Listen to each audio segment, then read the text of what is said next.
Hello folks and welcome back to Keep Productive News. This is your daily roundup of news and stories in the productivity space. Now, we have one from Evernote here today, so that's pretty exciting. We have an actual release from Evernote today, so you can hear the shock in my voice. Let's go and dig into this one. If you are new here, both on YouTube or on the podcast, please do make sure to subscribe to Keep Productive News.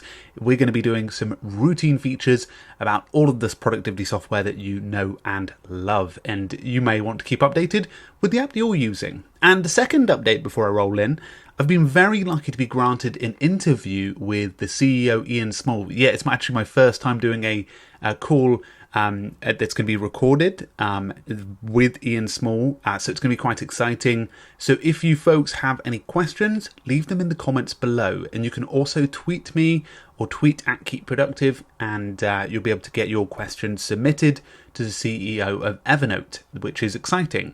So let's dive into this brand new release. So today, Evernote have shipped a brand new Evernote for iOS. They're calling it Evernote 10, which is the 10th version of the application.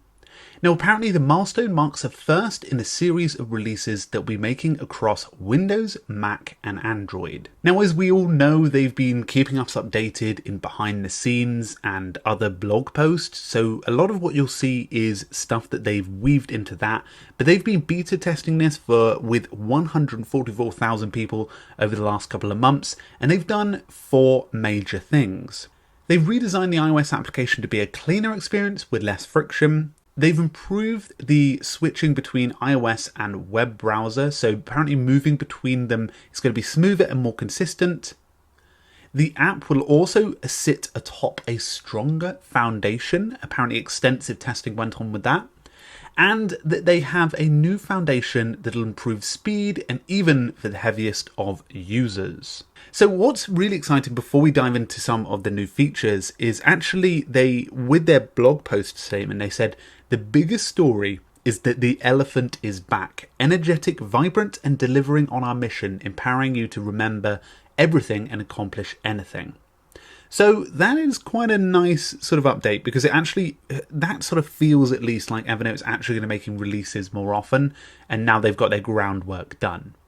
So let's dive into the iOS update. So as you can imagine, they worked on the editor. Now apparently you can take more control over your notes appearances using headers and tables to give your structure to your notes. You can change fonts, colors, highlights, adding your own personal touch. Checklists are now better. You can add list items, indent them and move them around. You can also add rich content like you would before, audio, photos, checkboxes, attachments and sketches in a quicker and easier fashion.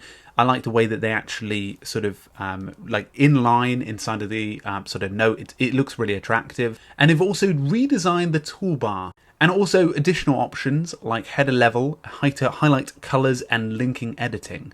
They've also made it faster and more powerful. Apparently they've reduced the amount of taps that you get. You get real-time search suggestions as well. Filter your searches by tag, attachment, PDF, URL, and the interface is much smoother. The main screen looks more modern, apparently, and also easier on the eyes. It definitely does look a lot cleaner than it was before. You can also add more than just text and that little sort of popper opener, a menu sort of thing. It looks a lot better, allowing you to add a new image, audio recording, sketch, or reminder with the multifunction new note button. They've also redesigned the document scanner to streamline this and how you can actually capture information. So apparently now the app automatically recommends documents, post-it notes, whiteboard and business cards and scan them for readable text, which I believe it did before, but I think it may do a little bit faster. And they've introduced nested tags to give you more suitable ways of organizing and finding information. Now also apparently they have improved the code base to make it more stable, less crash errors, called hang errors as well. You know, I'm not all of the smart techie guy. And they've also improved the syncing between the platforms to make the devices smoother. And apparently this isn't all that's to come. Apparently there's more. They've got a handful of updates such as Apple support for the Apple Watch coming. That will be on the way, and also they're going to be rolling out the Evernote for Windows, Mac and Android soon, laying the groundwork for new features and fast innovation in the future. So that's good news, and exciting to see at least that they're going to be working on stuff. Now, folks, if you are watching along here on YouTube, you can go over to my personal channel, and I will be doing a feature on how the new Evernote looks and sort of my opinions on it. But this is an exciting update for sure, and hopefully those who are Evernote users will appreciate the slight tweak to the iOS application. If you're an Androider, this is not a good day necessarily, but it is exciting to see what's coming soon.